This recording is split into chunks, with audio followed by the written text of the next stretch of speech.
Hola, estamos otra vez en La Zurda y como no podía ser de otra forma, hoy vamos a hablar de Cataluña. Dentro del proceso de independencia, el 3 de octubre, todo Cataluña se volcó a la calle por una huelga. Hoy vamos a hablar en especial de ese día de huelga. Para ello está con nosotros Jordi Juan, miembro de la acción sindical de la Coordinadora Obrera Sindical. ¿Qué tal, Jordi? Hola, buenas noches, Tere. Jordi, cuéntanos un poco cómo se fraguó la huelga, cómo es que se gesta esta huelga del 3 de octubre.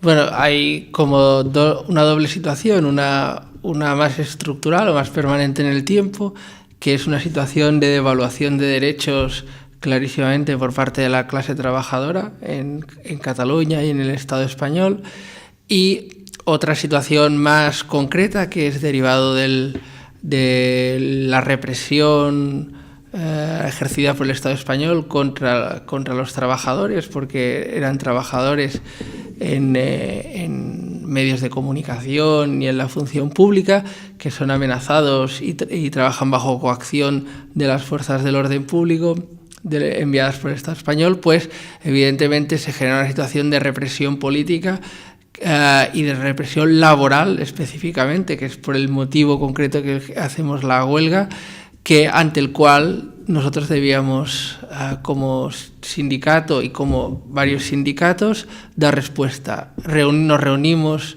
estos sindicatos de la izquierda sindical, CGT, CNT, nosotros, la IAC, y varios colectivos y movimientos sociales, y unos que somos los sindicatos convocamos huelga específicamente por esta temática laboral, y los otros dan apoyo más allá de este escenario laboral.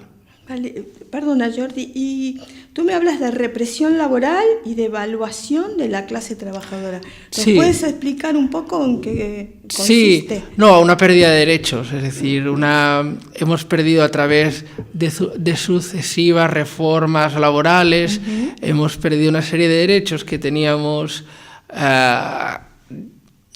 garantizados, pero que ya venían de mucho más antes. De hecho, una de las características de estos 30 últimos años es una continua pérdida de derechos, ante la cual nosotros como sindicatos urgía dar una respuesta inmediata, y por eso convocamos la huelga para dar una respuesta que urgía, o que entendíamos que era el momento oportuno, acumulado al hecho de que, derivado de la represión ejercida por el Estado español, en los centros de trabajo se vivía una situación de descontento, de desaprobación, que hacía necesario dar una respuesta ante esta situación, ante este doble contexto. Y por eso entendemos también los sindicatos convocantes que no se puede ejercer la huelga al modo tradicional, sino que tiene que tener una dimensión social, una dimensión donde colectivos nos den apoyo y participen, y por eso convocamos la huelga de manera diferente como lo hacemos habitualmente, intentando buscar apoyo de la gente que luche y de la gente que se mueva, y la respuesta yo creo que ha sido brutal, magnífica. Multitudinaria. Sí. Sin embargo, por ejemplo, el delegado de UGT luego es como que no le dio el valor que tú le estás dando, y salió a decir que era solamente por el tema de la represión que hubo el 1 de octubre, cuando la policía reprimió en los centros donde se votó, ¿no? Bueno, yo creo que es culturas sindicales diferentes. Seguro, eso no me cabe la menor duda, porque la gente de UGT ya sabemos su trayectoria nefasta para la clase trabajadora, ¿no? Nosotros, nuestra cultura sindical, la que compartimos básicamente todos los convocantes y también los sindicatos que nos han dado apoyo, es de un poco impugnar todo lo que es el modelo derivado de la transición, en el cual se incluye la monarquía, en el cual se incluye el modelo económico, y dentro del modelo económico un modelo de concertación social, de pacto social. Entonces, evidentemente, hay determinada cultura sindical al cual le incomoda que, por decirlo de alguna manera, las reclamaciones laborales cuestionen la integridad del modelo económico y del modelo social, ¿no? Y por eso entendemos que dentro de esta lógica y dentro de esta cultura, pues evidentemente UGT no podía salirse de unas pautas determinadas, que yo cuestiono incluso que su propia afiliación de base compartiera esta visión estrictamente, porque de hecho muchos probablemente estuvieron el 1 de octubre defendiendo los colegios y muchos de ellos seguramente se adhirieron a una huelga con todas sus consecuencias. Claro. ¿Y cuáles son las consecuencias de esta huelga? Hay una capacidad de movilización, una inteligencia colectiva, tenemos capacidad colectivamente como clase trabajadora de dar respuesta a situaciones incluso de represión o de pérdida de derechos, y que la gente tenía ganas de que hubiera algún tipo de respuesta y de confrontación ante el modelo. Evidentemente cabalgaba sobre una realidad de contexto de hostigamiento y de sentimiento de injusticia global, pero yo creo que la agenda o la imposición de una pérdida de derechos de la clase trabajadora está ahí expresamente, y por eso entendemos que es muy positivo y que verdaderamente,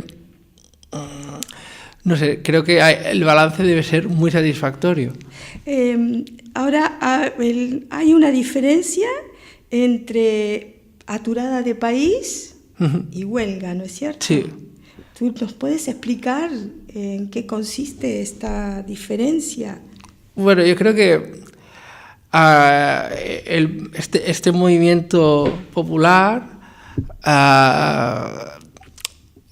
tiene pues contradicciones y derivadas un poco del contenido transversal interclasista que tiene, ¿no? Entonces, para algunos el paro venía motivado exclusivamente por la situación de conflicto político que existe, ¿no?, entre Cataluña y España, derivado de podríamos decir, una política antidemocrática o represiva del Estado español. Pero para nosotros el conflicto va mucho más allá. Es una huelga en el sentido de que confrontamos capital y trabajo. Y cuando hablamos de capital sea capital catalán o capital español.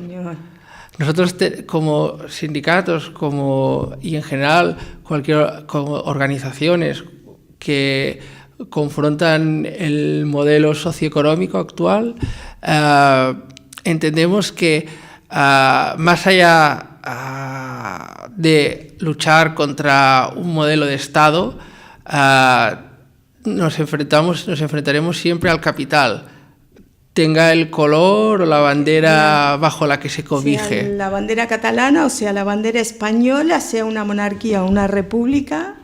Sí, para nosotros la lucha será siempre contra el capitalismo. Evidentemente, como coordinadora sindical, formamos parte de un movimiento sociopolítico que es la izquierda independentista, y más allá que la huelga tiene una motivación laboral, que es de la contrarreforma laboral y las políticas de austeridad y el conflicto que se ha generado por la represión policial, entendemos que dentro de una lógica de lucha y de superación del modelo de Estado, que en cierta manera también consagra el modelo de concertación sindical que hemos padecido, evidentemente eso lo tenemos claro. Nuestro objetivo es llegar a crear un Estado socialista. Un Estado... Claro, porque mucha gente quizás se confunde que con la independencia va a ser el paraíso para la clase trabajadora. Sin embargo, todos sabemos, o los que tenemos algo de conciencia, que la clase trabajadora, si no lucha y empieza a ponerse fuerte frente al capital, Vamos a sufrir las mismas consecuencias que en un Estado monárquico, sí, ¿no es cierto? Clarísimamente.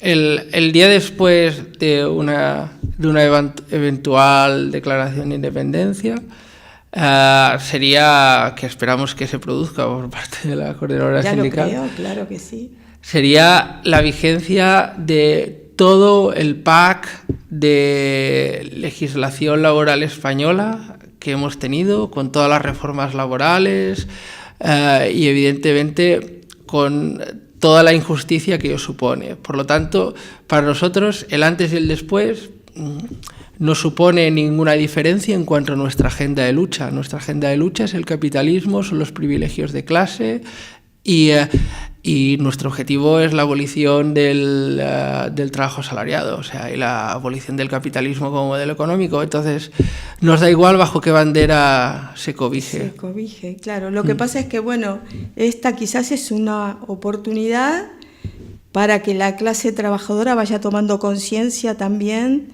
de los opresores, ¿no es cierto? Sí. Bueno, y creo que un aspecto interesante de este proceso es que ha debilitado la composición de clase de la burguesía. Es decir, hay un enfrentamiento dentro del campo de la burguesía, de las élites económicas, entre podríamos decir, las grandes élites económicas y la mediana y la pequeña burguesía, que creo que es un contexto donde, si las clases trabajadoras se movilizan, podemos dar un vuelco a la situación.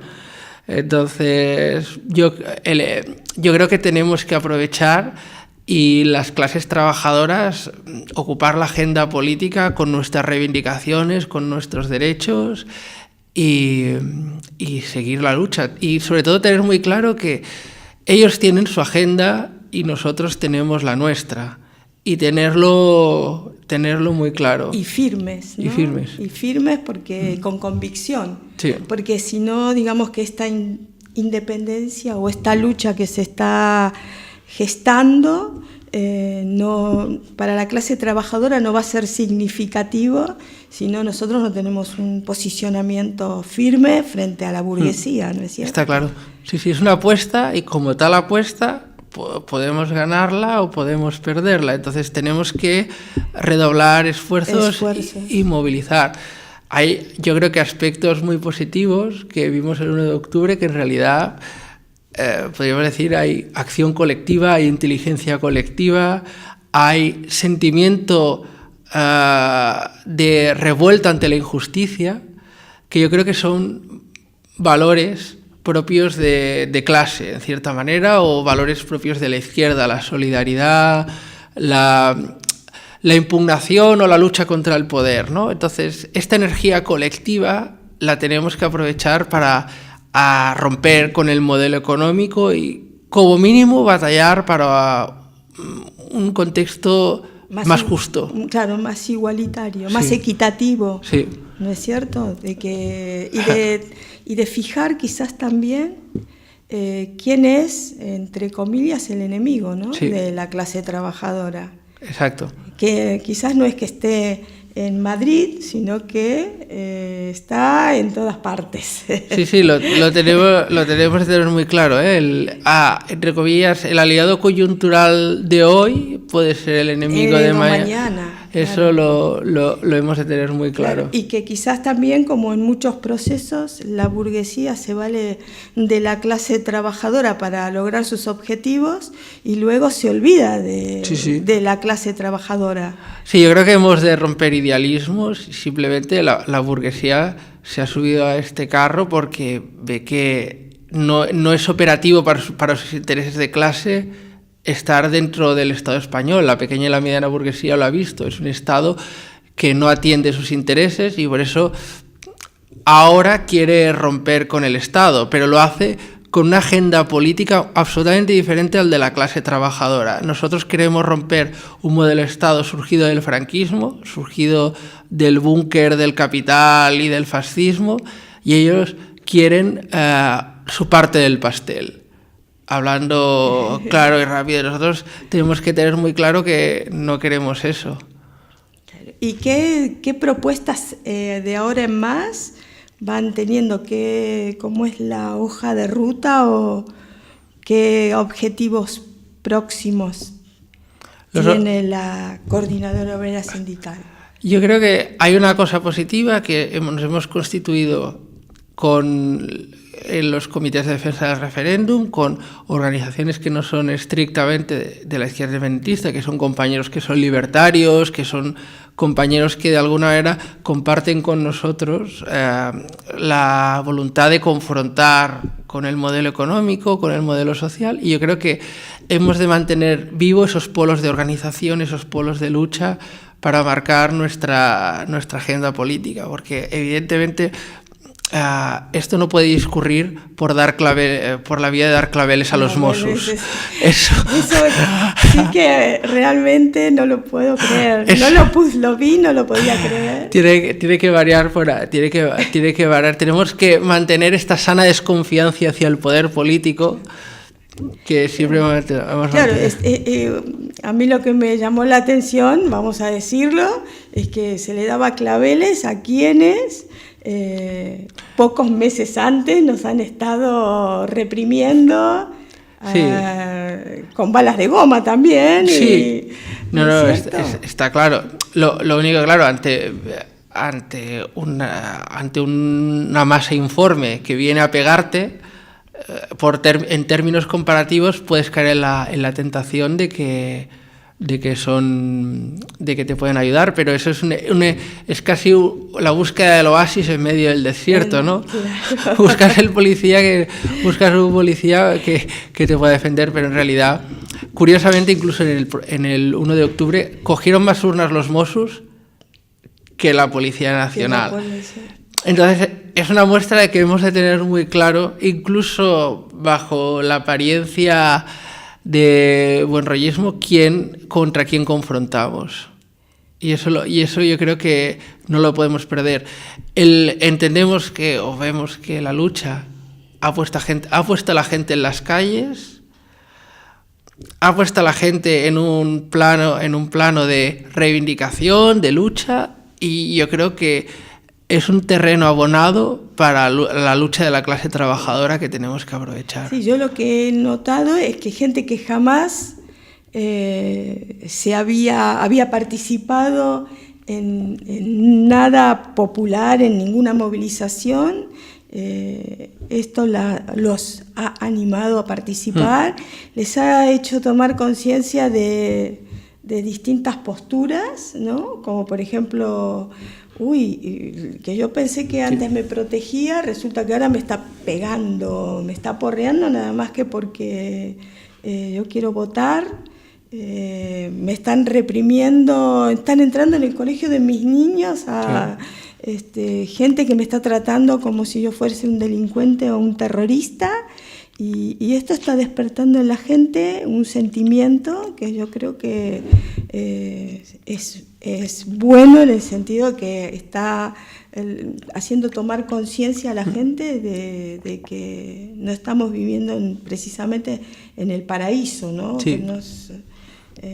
Yo creo que eso es importante. La cuestión es si se traslada a los centros de trabajo. Es decir, si ven en el opresor Estado español, lo ven en su patrón.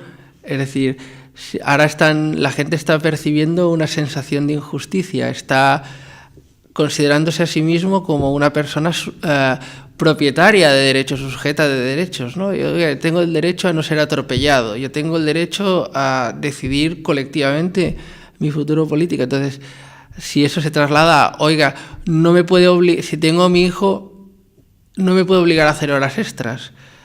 Me tiene usted que pagar como mínimo de acuerdo con el convenio. No me puede tratar mal, no me puede tratar con desconsideración en el trabajo. No me puedes pagar 8 horas y hacerme trabajar 12. Sí. ¿No? Si reclamamos democracia, en las urnas la reclamamos también en los centros de trabajo. Centros de trabajo. Entonces yo creo que ese es el chip que tenemos que tener como clase trabajadora. Yo creo que es un error lo que algunos compañeros de la izquierda han hecho, de caracterizar esto meramente como un movimiento pequeño burgués de clases medias, despreciando absolutamente la potencialidad subversiva que tiene esto y el cambio de cultura hegemónica, que a veces puede ser muy superficial, pero el hecho que digan els carrers seran sempre nostres, no de la policía, no del gobierno, nostres. Claro, de los trabajadores, del pueblo. Del pueblo, yo creo que es algo brutal, es un revolcón en los parámetros de cultura de clase trabajadora. Después de maltratar a los trabajadores como sucios, vulgares, no sé qué, que lo hemos visto, ahora se reivindica la calle. Se reivindica la calle y estar en posesión de la calle. Se reivindica hacer trampas contra el poder. Claro. Guardar las urnas. Guardar las urnas, esconderlas. Urnas, digamos... con papeles. Con papeles que no son los de la votación. Engañar a la policía. Eso, ¿por qué? Porque hay algo superior a la ley burguesa constituida. Hay valores. Claro, yo lo que pensaba cuando hablan tanto de legalidad, hay otra cosa que es la legitimidad, ¿no? Es quizás un discurso un poco filosófico, el que yo propongo, pero digamos cuando lo legal deja de ser legítimo, no tiene valor. ¿Qué es lo que quiero decir? A lo mejor es legal que venga la policía porque lo manda un juez a retirarme las urnas, pero cuando todo el pueblo se moviliza, esa legalidad, entre comillas, que manda el juez, no es legítima. No, queda deslegitimizado. Sí. Es, por ejemplo, para mí, el gobierno de Rajoy no es legítimo. ¿Por qué? Porque no ha cumplido absolutamente con nada de lo que promete. Es mentira todo lo que dice. Entonces, para mí, el gobierno de Rajoy es legal, pero no es un presidente legitimizado, al menos por el pueblo catalán. No, yo estoy de acuerdo. De hecho, creo que incluso la clase trabajadora tiene este problema, el hacer un fetiche de la ley. La ley o las normas sirven a un propósito. Claro. Entonces, yo quiero que la ley me proteja contra el infortunio, o sea, que me garantice una vivienda, que me garantice no ser atropellado por el patrón. Es decir, ¿de qué me sirve, por ejemplo, que el convenio colectivo me garantice cobrar 800 euros en una ciudad como Barcelona? Si claro, no puedo, no me sirve para nada. Un alquiler te cuesta 800 euros. Claro, entonces, yo lo que deseo es que la lógica de lucha de la ley no me sirve. Es decir, lo que te preguntan muchos trabajadores, si me despiden, ¿qué es lo que me toca? No. ¿A qué tengo? O sea, que de alguna manera se vaya más allá. Tengo derecho a vivir, a existir más allá de lo que digan las leyes, de lo que digan las leyes. Si el convenio no me da para vivir, no me sirve de nada, y lucharé por yo y mis compañeros por ir más allá. Sí. Y esa lucha será absolutamente legítima. Claro, a eso voy. Porque hay cosas que dicen, ahora se llenan la boca en todas las cadenas de televisión hablando de legalidad, pero todo lo que están diciendo no es legítimo. No es legítimo, no es verdadero, es falso. Sí, no sirve de nada. No sirve de nada. Y además que lo que están demostrando es un desconocimiento absoluto sobre el pueblo catalán y sobre el pueblo trabajador. Y así es como legislan, ¿no? Y gobiernan, desconociendo absolutamente el sentir popular. Sí. Y de hecho, yo creo que el tema, curiosamente, no se refleja solo en Cataluña. Mira, la población de Murcia, el pueblo murciano que están oponiéndose a la construcción del muro del AVE, seguramente se está construyendo ese muro de acuerdo con la legalidad, de acuerdo con el ejercicio de Adif, pero contradice los deseos de la población, que son tan legítimos que incluso el propio alcalde de Murcia ha dicho que tienen razón en lo que hacen, ¿no? Entonces, la gente con que no le sirve se revuelve. Yo creo que merecen ser escuchados. Yo creo que hay la ley como fetiche, o la norma como fetiche, provoca una ruptura entre ley y democracia. Claro. Bueno, y no olvidemos que la mayoría de las leyes últimamente están hechas para favorecer al poder y no a la gente común que camina por la calle, para decirlo de alguna manera. ¿No es cierto? Sí, o sea que es... yo, como tú eres abogado, hay un derecho que es el derecho consuetudinario. Sí. Y eso es lo que se está olvidando, ¿no? El derecho consuetudinario es el que hace que la gente, de tanto caminar por el medio de un prado, un día hace un camino y el día de mañana es una autopista.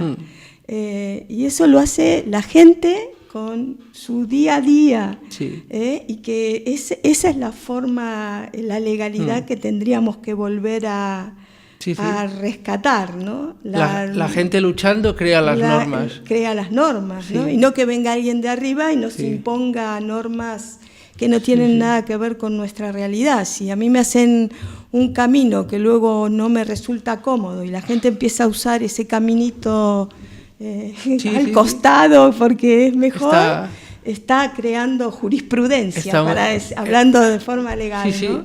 La gente desobedeciendo crea normas, es decir, la gente que para un desahucio día a día y dificulta que el capital nos arrolle, está presionando para generar normas, para decir, oiga, que yo quiero que se me garantice el derecho a la vivienda.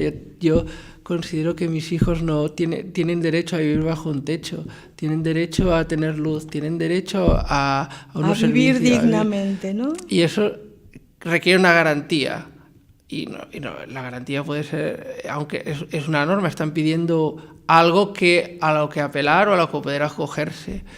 Entonces yo entiendo que también eso que hemos hecho el 1 de octubre en la calle se tiene que hacer a través del instrumento que nosotros conocemos, que es la huelga y la lucha contra, en el ámbito laboral, repito, en el ámbito laboral, cada uno a lo suyo, pero todos juntos, contra las reformas laborales. Volver a rescatar el sentido de la huelga, que se ha perdido en estos años neoliberales, ¿no?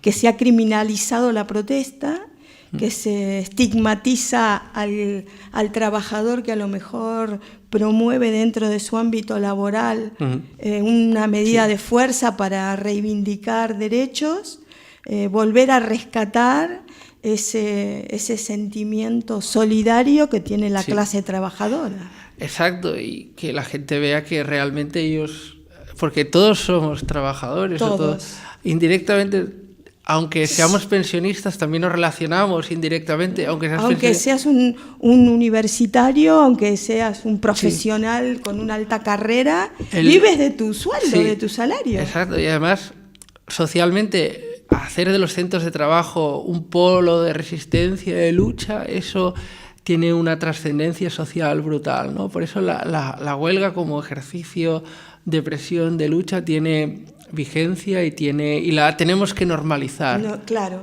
La tenemos que normalizar. Hay que rescatarla de nuevo como arma fundamental para la lucha, ¿no? De nuestra. Sí, y como sindicatos a la vez tenemos que decir que tenemos que articularnos o movernos con la gente que lucha en otras movidas. No podemos, de alguna manera, tenemos que tener un pensamiento en los parados, en los jubilados, en las mujeres que están al margen de lo que es la economía asalariada, pura y dura. Ya lo creo. Tenemos que, y como mínimo, intentarlo y dar una respuesta. Mira, ahora que tú me dices de las mujeres, hay muchas mujeres que son víctimas de la violencia de género casualmente, porque no tienen esa independencia económica para poder decir me voy de mi casa, porque o sea, que hablas, ¿no? O sea que son no solamente las mujeres, sino hay un montón de otras situaciones que se viven cautivos de la economía y del malvivir, y que podríamos vivir mucho mejor, con calidad, si estas leyes y si estas medidas de fuerza fueran suficientes y lográramos tener ¿no? mejor vida. Estoy de acuerdo. Es así. Y lo que a mí, hablando contigo, me pone muy optimista es que dentro de este proceso de independencia, dentro de Cataluña y en una república, la clase trabajadora tenga ese elemento de presión frente a la patronal, para decirlo de alguna manera, para empezar a tener mejor vida que en el resto de España, y de paso animar a los demás españoles, que no son nuestros enemigos en Cataluña, ¿no es cierto?, a que también se animen a estas medidas, ¿no?, de lucha. La verdad es que yo creo que desde la perspectiva de lógica de clase, de compañeros, de lucha y tal, no podemos más que manifestar orgullo, tanto aquí con la izquierda independentista, tanto por los compañeros que no comulgando estrictamente con nuestras tesis, porque sean libertarios, porque sean de otra tradición política, nos han dado apoyo, nos han arropado en momentos de represión, y a la vez también compañeros del resto del Estado que nos han tenido en mente en todo momento. Entonces, no sé, para mí digo que es ejemplar como muchos compañeros de la izquierda estatal nos han arropado a nivel de todo el Estado, y, en fin, no creo que para ellos nunca Cataluña será una frontera. Lo digo claro, así de claro. Sí, ¿y por qué me gustaría que lo expliques esto? Porque casualmente a través de los medios están hablando de fractura con el Estado español, de fractura dentro de la sociedad, con lo cual yo no lo considero así. Como clase trabajadora estamos hermanados con toda la sociedad española, independientemente de dónde provengan, ¿no es cierto? Sí. No, a ver, desde la perspectiva de análisis de clase pura y dura, yo creo que el problema de encaje concreto de Cataluña dentro de España es uno de los mayores desafíos, sin duda, a la cultura de la transición, a todo el pack de la transición conformado por el modelo del Estado, el modelo económico y el rey. Lo que está pasando ahora mismo está dinamitando eso. O sea que incluso para los compañeros de la izquierda estatal es una ocasión perfecta para continuar hurgando en la herida. Y también está debilitando el bloque de poder de nuestra burguesía a nivel de Cataluña. Entonces, evidentemente, nosotros como clase trabajadora, que somos demócratas, evidentemente, y por lo tanto, si hay un anhelo como las clases populares, como es el derecho a ser reconocidos políticamente, tenemos que trabajar. Pero ello no en absoluto se puede contradecir. Nuestro enemigo es el Estado, que es esa estructura de poder que conforma todos los herederos de clase del franquismo político, económico, que además se han sentado en los sillones de las empresas del IBEX 35. Ese es con quien estamos confrontando. Y evidentemente, con que probablemente, si eventualmente Cataluña es independiente, probablemente muchos los tendremos aquí y ellos estarán allá también. Evidentemente, la camaradería y la confraternidad y la unión en la lucha continuarán igualmente. Además que lo que he comentado, es decir, creo que hay que admirar a quien ahora mismo también es sujeto de represión, que hemos dicho el pueblo de Murcia, y verdaderamente entendemos que no sé cómo decirlo, esa Babilonia que es el Estado español es una trituradora contra todas las clases populares del Estado, y contra ellas solo cabe nuestra solidaridad, que hemos recibido y que nos sentimos muy contentos de haberla recibido, como no podíamos dudarlo por otro lado. Vale. Y para terminar, Jordi, ¿qué mensaje quieres enviarle a toda la clase trabajadora en estos días tan decisivos en Cataluña? Pues que tenemos una lucha que ganar, que es contra un Estado que nos persigue y contra nuestra propia burguesía también, que evidentemente continuará, ya sea bajo la bandera española o bajo la bandera catalana, oprimiéndonos. Entonces, evidentemente, tenemos que conseguir o acabar de consolidar lo que la gente ha expresado, que es voluntad de democracia, voluntad de salir de las garras de este Estado que nos oprime, y a la vez no cejar en la lucha para conseguir el modelo económico y social que como clase trabajadora nos puede garantizar un bienestar, ¿no? Y en eso, evidentemente, tenemos que luchar con la clase trabajadora de aquí de Cataluña y contra nuestros compañeros del Estado español y del Estado francés, en el contexto de los países catalans también, que están sufriendo también una contrarreforma liberal al otro lado de la frontera, en el Estado francés, ¿no? Entonces, evidentemente, nuestra lucha es contra todo este orden neoliberal que nos oprime, con independencia de fronteras que tengamos. Muchas gracias, Jordi, por estar con nosotros. Ha sido un gusto. Gracias por compartir La Zurda. Suscríbete y nos vemos en el próximo programa.